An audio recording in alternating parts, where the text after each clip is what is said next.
Hello students, आज हम लोग पढ़ेंगे क्लास 12 के चैप्टर 6 इलेक्ट्रोमैग्नेटिक इंडक्शन के topic Lenz law and conservation of energy पे बेस्ड एग्जांपल्स को। देखिए, इसी एग्जांपल का हम लोग ने ए और बी पार्ट अपने पिछले लेक्चर में डिस्कस किया था। आज हम लोग इसी का सी एंड डी पार्ट डिस्कस करेंगे और फिर जाकर हम लोग आगे जो मोशनल इलेक्ट्रोमोटिव फोर्स है उसके बारे में पढ़ेंगे। ठीक है, तो देखिए इस पे क्या कह रहा है। A closed loop moves normal to the constant electric field between the plates of a large capacitor. ठीक है, एक क्लोज्ड लूप है जिसको कि मूव कराया जा रहा है normal to the constant electric field between the plates of a large capacitor. एक लार्ज कैपेसिटर के बीच में क्या मूव कराया जा रहा है? एक लूप को। ठीक है, लार्ज कैपेसिटर का मतलब, सबसे पहली बात, कैपेसिटर होता क्या है? कैपेसिटर हमारा एक डिवाइस होता है जो कि यूज होता है चार्ज स्टोर करने के लिए, और इसको हम लोग ने अपने चैप्टर 2 में पढ़ा था। ठीक है, इलेक्ट्रोस्टैटिक पोटेंशियल एंड कैपेसिटेंस। तो उसमें हम लोग ने क्या देखा था कि ये जो कैपेसिटर है, अगर ये लार्ज है, लार्ज यानी कि इसकी जो प्लेट का एरिया है और इन प्लेट्स के बीच की डिस्टेंस जो है उसमें ऐसा रिलेशन हो कि area much greater than D square, तो उस केस में जो ये हमारा सेटअप होता है, या कह लीजिए कि ये जो हमारा कैपेसिटर होता है, वो ये कहलाता है कि एक लार्ज कैपेसिटर है। ठीक है, जो उसकी प्लेट्स हैं वो लार्ज है। क्लियर? उसकी वजह से हमें जो इलेक्ट्रिक फील्ड मिलती है इस कैपेसिटर के बीच में, वो मिलती है यूनिफॉर्म। यानी कि यहां से यहां तक जो इलेक्ट्रिक फील्ड होगी वो कैसी होगी? यूनिफॉर्म इलेक्ट्रिक फील्ड यहां पर देखने को मिलेगी। ठीक है, बात समझ पे आई? इस तरीके से हमें इसकी इलेक्ट्रिक फील्ड मिलती है। अब ये जो हमारा सेटअप है, इस पे एक क्लोज्ड लूप को मूव कराया जा रहा है normal to the constant electric field. इस इलेक्ट्रिक फील्ड के नॉर्मल, यानी कि एक क्लोज्ड लूप को मूव कराया इस इलेक्ट्रिक फील्ड में। ठीक है, तो अब जब इसको मूव करा रहे हैं तो पूछा है, is current induced in the loop? Is a current induced in the loop? पहला question, when it is wholly inside the region between the capacitors plate. दूसरा क्वेश्चन इसी में, when it is partially outside the plate of the capacitor. तो देखो, इसने पूछा है कि is a current induced in the loop, कि क्या करंट इंड्यूस होगा लूप में, यह क्वेश्चन है। और फिर बोला कि इसकी दो पोजीशन की बात हो रही है। पहले पोजीशन की बात है कि when it is wholly inside the region between the capacitor plates. दूसरा, when it is partially outside the plates of the capacitor. बात समझ पे आई? तो यहां पर दो पोजीशन है। पहली पोजीशन ये हो गई कि जब ये लूप पूरा का पूरा इस कैपेसिटर के अंदर था। दूसरी इसकी पोजीशन है कि ये कुछ इस तरीके से बाहर था। ठीक है, तो when it is partially outside the plate of the capacitor. अब हम लोग को बताना है कि करंट इंड्यूस होगा या नहीं होगा। तो देखिए, करंट किसी लूप में, किसी क्लोज लूप में इंड्यूस होगा या नहीं होगा, ये किस बात पे डिपेंड करता है? याद आ रहा है? ये इस बात पे डिपेंड करता है कि जो हमारा मैग्नेटिक फ्लक्स है वो उस लूप से चेंज हो रहा है कि नहीं, उस लूप से पास होने वाला जो मैग्नेटिक फ्लक्स है वो चेंज हो रहा है कि नहीं। यानी बात होती है किसकी? मैग्नेटिक फ्लक्स की। किसकी? Magnetic flux. तो मैग्नेटिक फ्लक्स के लिए चाहिए, क्योंकि मैग्नेटिक फ्लक्स का फॉर्मूला होता है बी ए कॉस थीटा, यानी कि हमें चाहिए ये बी, मैग्नेटिक फील्ड चाहिए। ठीक है, क्या चाहिए? मैग्नेटिक फील्ड चाहिए। अब यहां पर तो इलेक्ट्रिक फील्ड है, कैपेसिटर्स के बीच में इलेक्ट्रिक फील्ड है। क्या है? Electric field. तो सिंपल सी बात यह है कि जब हमें ईएमएफ इंड्यूस कराने के लिए ये चाहिए, ठीक है, time rate of change of magnetic flux, तो जब मैग्नेटिक फील्ड ही नहीं है, तो मैग्नेटिक फ्लक्स नहीं है, तो करंट इंड्यूस होने की बात आएगी ही नहीं, चाहे वो कहीं पर भी किसी भी पोजीशन में हो। जब मैग्नेटिक फील्ड ही नहीं, मैग्नेटिक फ्लक्स ही नहीं, तो वो लूप जो है वो कहीं पर किसी भी तरीके से रखा हो या मूव कर रहा हो, कुछ भी कर रहा हो, उससे फर्क नहीं पड़ेगा, क्योंकि मैग्नेटिक फील्ड ही मौजूद नहीं है। क्लियर? तो इन दोनों का जो आंसर होगा वो ये हो जाएगा कि नहीं, यहां पर करंट इंड्यूस नहीं होगा। ठीक है। ठीक है, यहां पर जो करंट है वो इंड्यूस नहीं होगा, नो करंट इज इंड्यूस्ड। ठीक है, no current is induced in either cases, दोनों में से किसी पे भी करंट इंड्यूस नहीं होगा। क्लियर, बात समझ पे आई? तो देखिए हमेशा याद रखिए कि जब भी ये बात करी जाए करंट इंड्यूस की या ईएमएफ इंड्यूस की या इंड्यूस्ड ईएमएफ या इंड्यूस्ड करंट की बात करी जाए, ठीक है, तो उसमें आपको ज्यादा अपने दिमाग को खर्च करना ही नहीं है, मतलब उस पर आपको ज्यादा सोचना नहीं है, परेशान नहीं होना। सबसे आसान है, आप जो इलेक्ट्रोमैग्नेटिक इंडक्शन का हमारे पास फॉर्मूला है उसको देखिए। आपने उसको देखा, वो कह रहा है कि देखो मुझे चाहिए time rate of change of magnetic flux. ठीक है, यानी कि हमें देखना है कि मैग्नेटिक फ्लक्स चेंज हो रहा है कि नहीं, और मैग्नेटिक फ्लक्स कैसे चेंज हो सकता है, या तो बी चेंज हो, या तो ए चेंज हो, या तो थीटा चेंज हो। इन तीन के चेंज होने से ये चेंज हो सकता है, और फिर किस रेट से चेंज हो रहा है इस बात पे डिपेंड करता है कि ईएमएफ कितना जनरेट होगा। क्लियर? तो कभी भी इंड्यूस्ड करंट, इंड्यूस्ड ईएमएफ, इन सब की बात आए तो आपको सीधे ये याद आना चाहिए। इसका क्या मीनिंग है इसको हम अपने पिछले लेक्चर में बहुत अच्छे से डिस्कस कर चुके हैं। क्लियर? तो इस तरीके से हम लोग को जो अप्रोच रखनी है वो ये लेकर चलना है। कभी भी इस तरीके से दिखाई दे तो इस पे आपको आना है, फिर यहां से देखना है कि जो यहां पर रिक्वायरमेंट है वो फुलफिल है या नहीं। अगर है तो ठीक है, नहीं तो आगे बढ़िए। ठीक है, उस पे ये करके कि यहां पर जो ईएमएफ है वो इंड्यूस होगा ही नहीं, क्योंकि अगर भी नहीं है तो बात ही पूरी खत्म हो जाती है। क्लियर? अब चलते हैं अगले क्वेश्चन में। Predict the polarity of the capacitor in situation described by the figure. ठीक है, हमें क्या बताना है?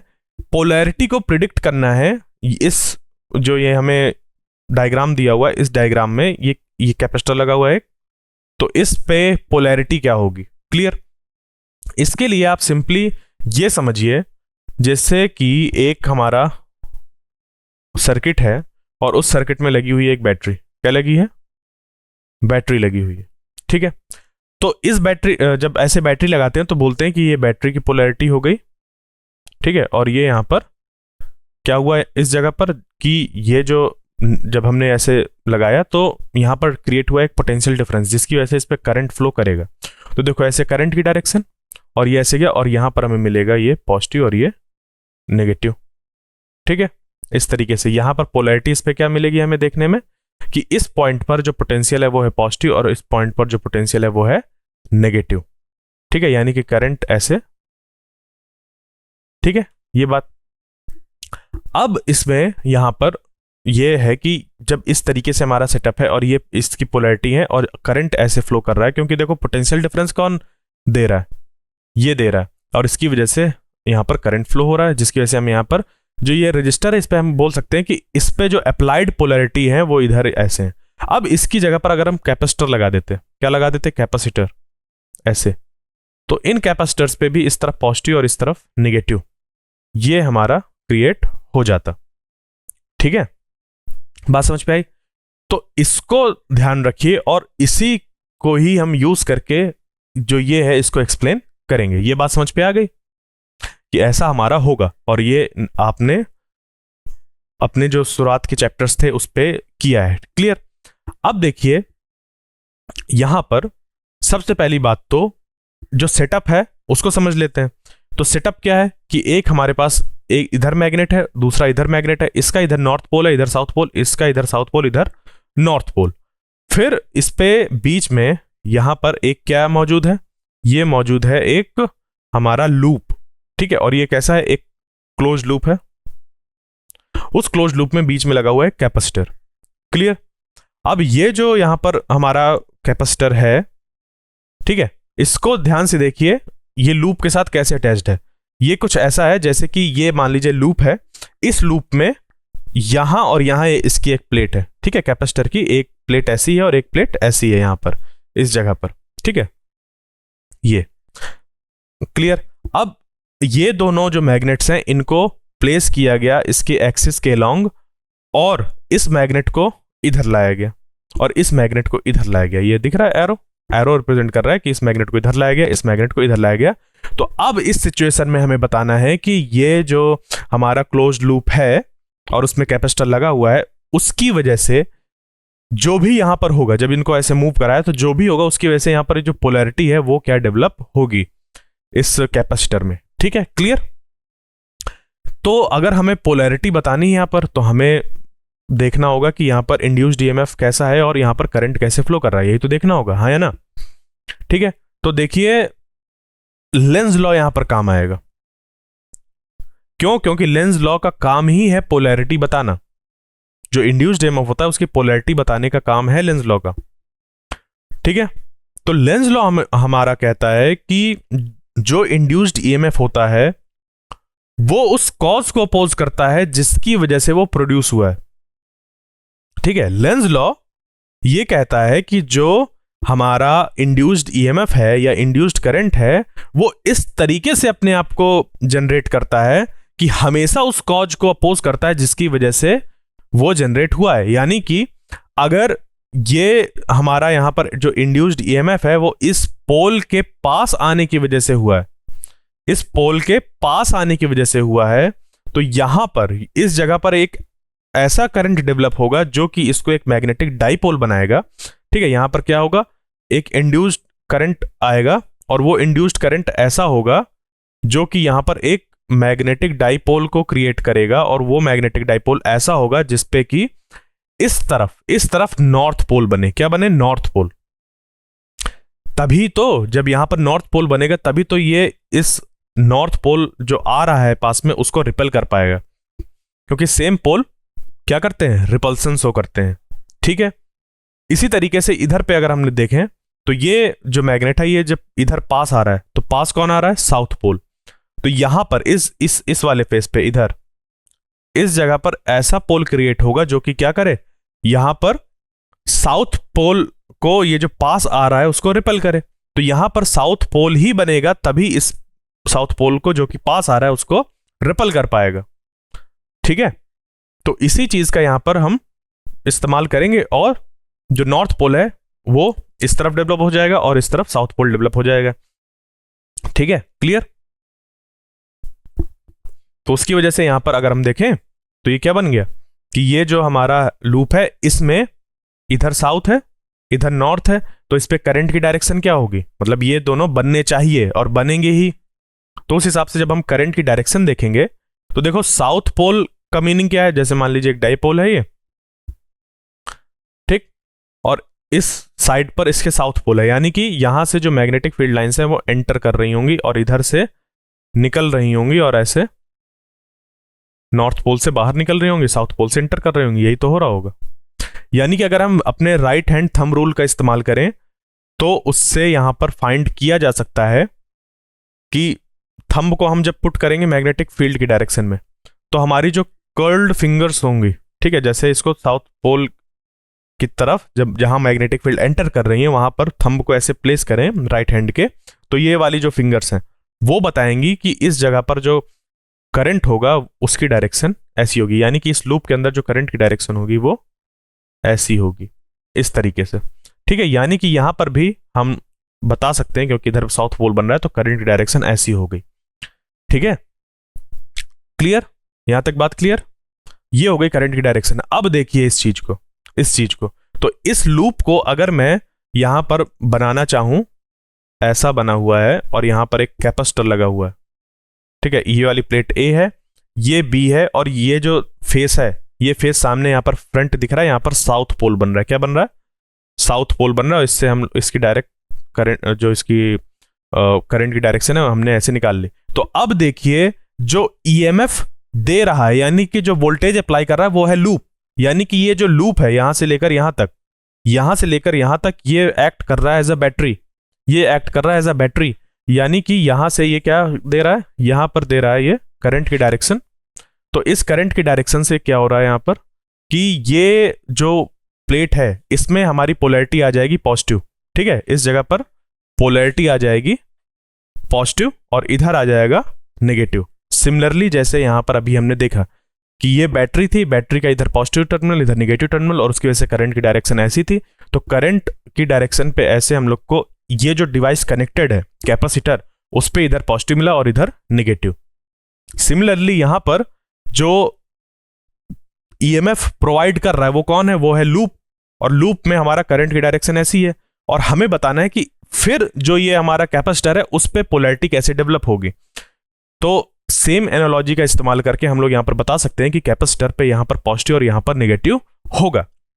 ठीक है, ऐसा मैं क्यों इसको बार बार पॉइंट आउट कर रहा हूं, इस वजह से क्योंकि कुछ बच्चों को इस पे कंफ्यूजन ये होती है कि सर पॉजिटिव इधर है नेगेटिव इधर है तो करंट ऐसे नहीं फ्लो कर रहा होगा, या फिर अगर हम करंट की डायरेक्शन ऐसे ही मान रहे हैं तो ये वाला नेगेटिव और इधर वाला पॉजिटिव नहीं होगा। तो आप गलत समझ रहे हैं।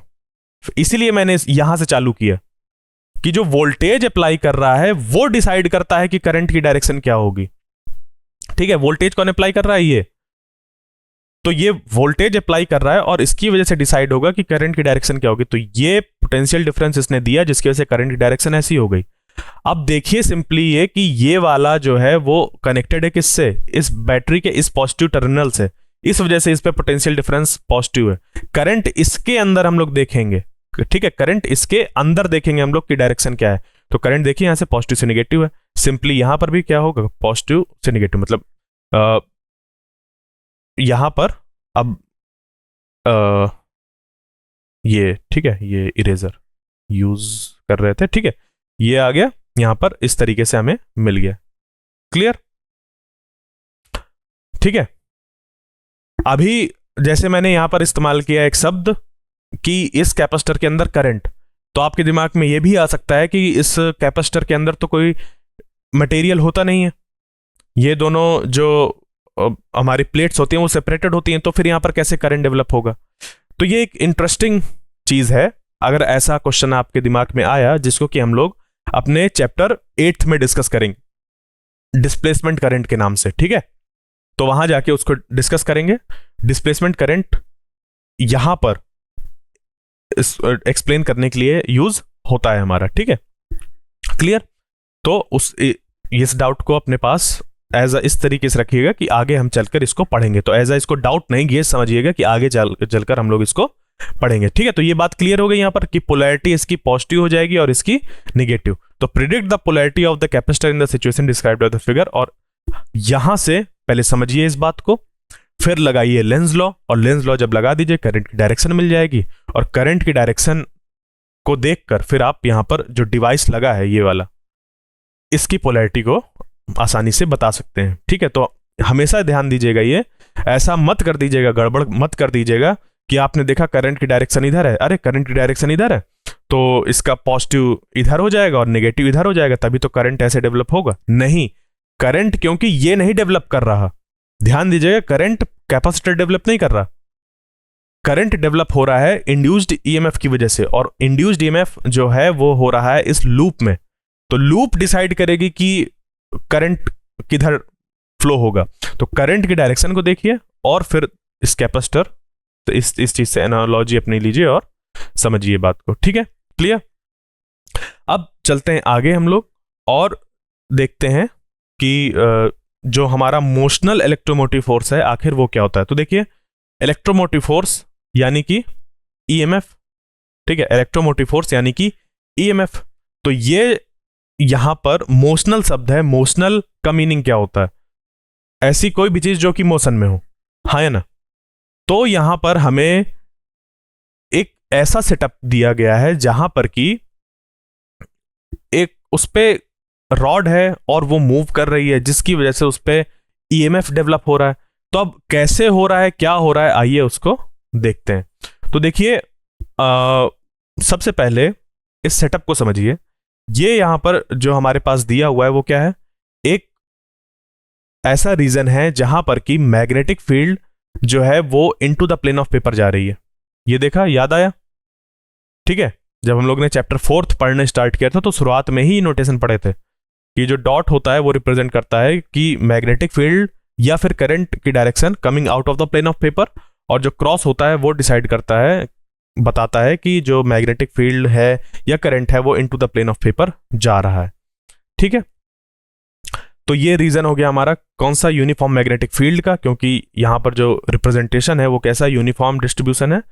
तो ये हो गया यूनिफॉर्म मैग्नेटिक फील्ड जो क्रॉस से बनी हुई है। ठीक है, उसके बाद ये एक वायर रखी हुई है ऐसे, और इस वायर के ऊपर एक रॉड रखा हुआ है। क्लियर? इस वायर का जो रेजिस्टेंस है वो नेग्लिजिबल है, और इस रॉड का जो रेजिस्टेंस है वो है R। इस रॉड की यहां से यहां तक की जो लेंथ है वो है L, जो कि यहां पर भी दी हुई है, इस साइड की लेंथ L, और यहां से यहां तक की डिस्टेंस को हम लोग ने x लिया है क्योंकि ये वेरी करेगी। उसके बाद आगे क्या है कि ये जो रॉड है, इस रॉड को इस डायरेक्शन में मूव कराया जा रहा है विद v वेलोसिटी। ठीक है, इस डायरेक्शन में मूव कराया है विद वेलोसिटी v। ठीक है, तो अब देखिए यहां पर होगा क्या। आपने ये देखा है कि हमारा ईएमएफ इंड्यूस होता है जब मैग्नेटिक फ्लक्स चेंज होता है विद रिस्पेक्ट टू टाइम। और ये जो मैग्नेटिक फ्लक्स चेंज होता है वो 3 तरीके से चेंज हो सकता है, या तो बी, या तो ए, या तो थीटा। तो यहां पर देखो यूनिफॉर्म मैग्नेटिक फील्ड है, यानी कि ये जो बी है वो कांस्टेंट है, वो कांस्टेंट है। इसी तरीके से यहां पर जो थीटा है, थीटा होता है बी और ए के बीच का एंगल। तो इसका अगर हम एरिया वेक्टर देखें, यहां से यहां तक का अगर एरिया वेक्टर देखें, क्योंकि एक क्लोज्ड लूप फॉर्म हो रहा है इस जगह पर, तो इसका एरिया वेक्टर की एक डायरेक्शन मान लीजिए कि वो भी किस तरफ है, into the plane of paper. तो थीटा की वैल्यू हो जाएगी 0, क्योंकि मैग्नेटिक फील्ड और थीटा दोनों की वैल्यू हो गई डायरेक्शन सेम, जिसकी वजह से थीटा की वैल्यू हो गई 0 और कॉस 0 की वैल्यू हो गई हमारी 1। ठीक है, ये भी कांस्टेंट। फिर बचता है एरिया। तो जब इस रॉड को हम कराएंगे मूव इस डायरेक्शन में विद वेलोसिटी v, यानी कि ये जो लूप है उसका एरिया डिक्रीज हो रहा है। एरिया क्या हो रहा है? डिक्रीज हो रहा है। तो जब एरिया डिक्रीज हो रहा है तो इसमें मैग्नेटिक फ्लक्स, जो इसके अंदर से मैग्नेटिक फ्लक्स है वो भी क्या हो रहा है? चेंज हो रहा है। इस लूप के अंदर से जो मैग्नेटिक फ्लक्स है वो चेंज हो रहा है। ठीक है, तो इस वजह से वहां पर इंड्यूस होगा ईएमएफ। ठीक है, और उसके जो इंड्यूस्ड ईएमएफ की वैल्यू निकल कर आती है वो निकल कर आती है BLV। क्या निकल कर आती है? BLV। B जहां पर क्या है? यूनिफॉर्म मैग्नेटिक फील्ड की वैल्यू, उसका मैग्नीट्यूड। L है यहां से यहां तक इस रॉड की लेंथ L। V है वेलोसिटी इस रॉड की इस डायरेक्शन में मूव करने की। क्लियर? तो यहां पर हमें इस एक्सप्रेशन को फाइंड करना है कि ये कैसे निकल कर आया है बाय यूजिंग जो हमारा फैराडेज इलेक्ट्रोमैग्नेटिक इंडक्शन का इक्वेशन है, ये वाला। ठीक है, epsilon is equal to minus D phi B by D T. तो देखिए यहां पर हमें क्या चाहिए? ये चीज चाहिए। तो इसके लिए हम क्या करेंगे? देखिए सबसे पहले जो मैग्नेटिक फ्लक्स है उसको लिखिए।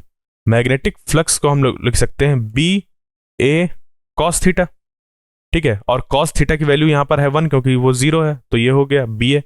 अब यहां पर जो ये लूप है इसका एरिया क्या होगा? लेंथ इनटू विड्थ, यानी कि एक साइड हो गया L और दूसरा साइड हो गया x। अब देखिए x है यहां पर वेरिएबल, और वो समय के साथ क्या हो रहा है? घट रहा है, समय के साथ घट रहा है। तो जब हम लोग इसको पुट करेंगे इस इक्वेशन में, EMF is equal to minus D B L X, phi B की जगह पर ये डिवाइडेड बाई डी टी। तो b और l तो कांस्टेंट है, l इसकी साइड की लेंथ है और ये b कांस्टेंट है, तो ये आ जाएंगे बाहर minus D x by D T. अब इस minus D x by D T को हम लोग लिख देंगे v। क्या लिख देंगे? v। तो इस तरीके से हमारा EMF निकल कर आ जाएगा BLV। और यहां पर हम लोग ने b को minus D x by D T लिखा है। क्यों? क्योंकि यहां पर जो वेलोसिटी है वो उस डायरेक्शन में है जिस डायरेक्शन में dx by D T decrease हो रहा है। ठीक है, देख रहे हो ना, ये जो x की वैल्यू है वो क्या हो रही है? लगातार डिक्रीज हो रही है। उस डिक्रीज होने वाली डायरेक्शन पे वेलोसिटी की डायरेक्शन है, यानी कि यहां पर ये माइनस साइन रिप्रेजेंट कर रहा है कि जहां पर dx by D T decrease हो रहा है उस डायरेक्शन में इस v की डायरेक्शन है। क्लियर? तो इस तरीके से हमारा EMF का एक्सप्रेशन BLV निकल कर आ गया, और यही हमारा होता है मोशनल इलेक्ट्रोमोटिव फोर्स। क्लियर? इसी एक्सप्रेशन को हम दूसरे अप्रोच से निकालेंगे। ठीक है, एक अप्रोच क्या है कि हम लोग ने यूज किया Faraday's law of electromagnetic induction. क्या यूज किया? Faraday's law of electromagnetic induction. ठीक है, और उसकी हेल्प से हम लोग ने इंड्यूस्ड ईएमएफ को निकाला। दूसरी अप्रोच होगी हमारी लॉरेंज फोर्स को यूज करके, कि क्योंकि यहां पर जो चार्जेस मौजूद हैं उन चार्जेस में फोर्स लगेगा, क्योंकि ये मैग्नेटिक फील्ड में मूव कर रहे हैं विद वेलोसिटी। तो हम वहां से वर्क डन निकालेंगे, वर्क डन को फिर चार्ज से डिवाइड करेंगे तो हमारा वोल्टेज निकल कर आ जाएगा, और वोल्टेज ही हमारा होता है इलेक्ट्रोमोटिव फोर्स। क्लियर? तो देखिए यहां पर हमारे पास किसी भी जगह पर जो ईएमएफ है उसको निकालने के दो तरीके हो गए। एक तरीका है जो कि है Faraday's law of electromagnetic induction, और ये जो फॉर्मूला उन्होंने दिया था वो दिया था बहुत सारे एक्सपेरिमेंट्स करके। और एक्सपेरिमेंट्स किस पे किए थे? उन्होंने इलेक्ट्रोमैग्नेटिक इंडक्शन के ऊपर ही एक्सपेरिमेंट्स किए थे, तब जाकर ये फॉर्मूला निकला था। ठीक है, जो हमारी दूसरी अप्रोच है यानी कि लॉरेंज फोर्स का इस्तेमाल करके, तो लॉरेंज फोर्स में हम देखिए, सबसे पहली बात, आपने लॉरेंज फोर्स पढ़ा कहां पर है? सबसे पहले उसको आपने पढ़ा चैप्टर 4 में। चैप्टर 4 में था हमारा मूविंग चार्जेस एंड मैग्नेटिज्म, यानी कि अगर कोई एक चार्ज मूव कर रहा है और उस चार्ज पे जो वैल्यू है वो है Q, और वो मूव कर रहा है with velocity V in magnetic field B। ठीक है, इन मैग्नेटिक फील्ड B अगर ये मूव कर रहा है तो इस चार्ज पर लगता था फोर्स। ठीक है, और वो फोर्स था हमारा F is equal to QV cross B। याद आया? ये सिर्फ मैग्नेटिक फील्ड की बात है, क्योंकि यहां पर इलेक्ट्रिक फील्ड तो है नहीं, तो इलेक्ट्रिक फील्ड वाला टर्म जीरो हो गया, तो ये सिर्फ बचा ही है। तो हम लोग फोर्स की डायरेक्शन निकाल लेते हैं V क्रॉस B करके, जो कि इस वेलोसिटी और मैग्नेटिक फील्ड दोनों के परपेंडिकुलर डायरेक्शन में होता है। तो अगर हम इसको निकालें V क्रॉस B, तो जो फोर्स की डायरेक्शन निकल कर आएगी, देखो V क्रॉस B जब करेंगे right hand vector product rule का इस्तेमाल करके ऐसे करते हुए, ठीक है, तो जो फोर्स की डायरेक्शन होगी वो into the plane of paper निकल कर आएगी। क्लियर? तो into the plane of paper जब यहां पर निकल कर आएगी तो ये जो फोर्स की डायरेक्शन हमें पता चल गई। ठीक है, और फिर हम ये देख सकते हैं कि इस चार्ज पे अगर फोर्स लग रहा है QVB, क्या लग रहा है? QVB, ये इतना फोर्स लग रहा है। तो मान लीजिए इस पे डिस्प्लेसमेंट हो रहा होता कुछ, ठीक है, इस पे डिस्प्लेसमेंट हो रहा होता L, तो हम लोग वर्क डन निकाल सकते हैं, और वर्क डन हमारा निकल कर आ जाएगा फोर्स इंटू डिस्प्लेसमेंट, और डिस्प्लेसमेंट होता है, अगर यहां पर हमने L ले लिया तो ये हो जाएगा QVB इंटू L, तो वर्क डन निकल कर आ गया। और हम लोग ने चैप्टर 2 में पढ़ा है वर्क डन और पोटेंशियल डिफरेंस के बीच में रिलेशन है। वो पोटेंशियल डिफरेंस कैसे डिफाइंड होता है? तो वो हमारा होता है V वोल्टेज या potential difference is equal to W divided by charge. यानी कि अगर इस पे हम लोग QVBL को पुट कर दें और चार्ज से डिवाइड कर दें तो हमारा V is equal to QBL या फिर BLV ये निकल कर आ जाएगा। ठीक है, यहां पर ये EMF ही है तो इसको ऐसे लिखा जा सकता है। ठीक है, तो अब ये चीज यहां पर कैसे हो रही है? ये तो हमारा तरीका है कि अगर ऐसा चार्ज होता, एक सिंगल चार्ज होता। अब देखिए यहां पर एक सिंगल चार्ज नहीं है, यहां पर जो सेटअप है वहां पर पहली बात तो यूनिफॉर्म मैग्नेटिक फील्ड है जो कि into the plane of paper जा रही है। ठीक है, और इसमें जो हमारे चार्ज मौजूद हैं वो हैं यहां पर। तो लेट अस सपोज यहां पर जो चार्ज मौजूद है वो कितना है? Q चार्ज मौजूद है। अब ये Q चार्ज में एक चार्ज को अगर आप कंसीडर कर लें Q, तो ये चार्ज Q मूव कर रहा है इस डायरेक्शन में with velocity V in the uniform magnetic field B। तो इस पे लगेगा कितना फोर्स? अगर उसके मैग्नीट्यूड को लिखें तो वो हो जाएगा QVB, और होता है sine theta, QVB sine theta. और थीटा हम लोग यहां पर देखें तो थीटा की वैल्यू 90 डिग्री। क्यों? क्योंकि मैग्नेटिक फील्ड है into the plane of paper, V है इधर, तो वो into the plane of paper हो गई, वेलोसिटी की डायरेक्शन ऐसी, दोनों के बीच का एंगल 90 डिग्री। तो साइन 90 की वैल्यू होती है 1, तो ये वाला टर्म हमने ड्रॉप कर दिया, ये वाला टर्म हमने ड्रॉप कर दिया, यानी कि उसकी वैल्यू 1 आ गई, तो हमने ये लिखना यहां पर हटा दिया। उसके बाद ये फोर्स निकल कर आ गया। वर्क डन, वर्क डन क्या है? मान लीजिए चार्ज यहां पर था ना, उस पर फोर्स लगा और वो मूव करते हुए यहां तक आया, इस L लेंथ तक चला वो, तो वर्क डन हमारा निकल कर आ जाएगा फोर्स इंटू L, यानी कि QVBL। ये वर्क डन निकल कर आ गया, और जैसे ही हमारा ये वर्क डन निकल कर आया हम EMF फाइंड कर सकते हैं इस रॉड के क्रॉस, इस रॉड के क्रॉस कितना EMF डेवलप होगा, और वो हो जाएगा work done divided by charge, जो कि निकल कर आ रहा है BLV। ठीक है, तो इस तरीके से हम लोग ने मोशनल इलेक्ट्रोमोटिव फोर्स इसी सेटअप में, ये जो पूरा था हमारा, इसी अरेंजमेंट में हमने दो तरीकों से सेम एक्सप्रेशन फाइंड किया। एक Faraday's law of electromagnetic induction, इसका यूज करके, और दूसरा लॉरेंज फोर्स का इस्तेमाल करके हम लोग ने फाइंड किया। ठीक है, तो एक तो अप्रोच है हमारी ये, और दूसरी है लॉरेंज फोर्स का इस्तेमाल करके।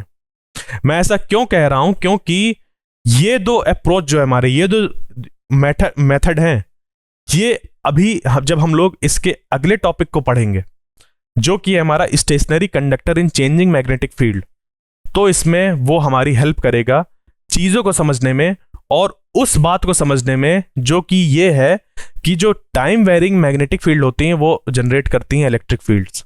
ठीक है, टाइम वेरिंग मैग्नेटिक फील्ड जो होती हैं वो जनरेट करती हैं इलेक्ट्रिक फील्ड्स, और इस तरीके से जो हमारा रिलेशन था मैग्नेटिक फील्ड और इलेक्ट्रिक फील्ड के बीच में वो एस्टेब्लिश होता है। तो इस टॉपिक को हम लोग अपने नेक्स्ट लेक्चर में डिस्कस करेंगे और देखेंगे कि किस तरीके से जो टाइम वेरिंग मैग्नेटिक फील्ड है वो इलेक्ट्रिक फील्ड को जनरेट करती हैं। तो आई होप जो आज का लेक्चर था वो आपको समझ पे आया होगा। नेक्स्ट लेक्चर तक के लिए थैंक यू।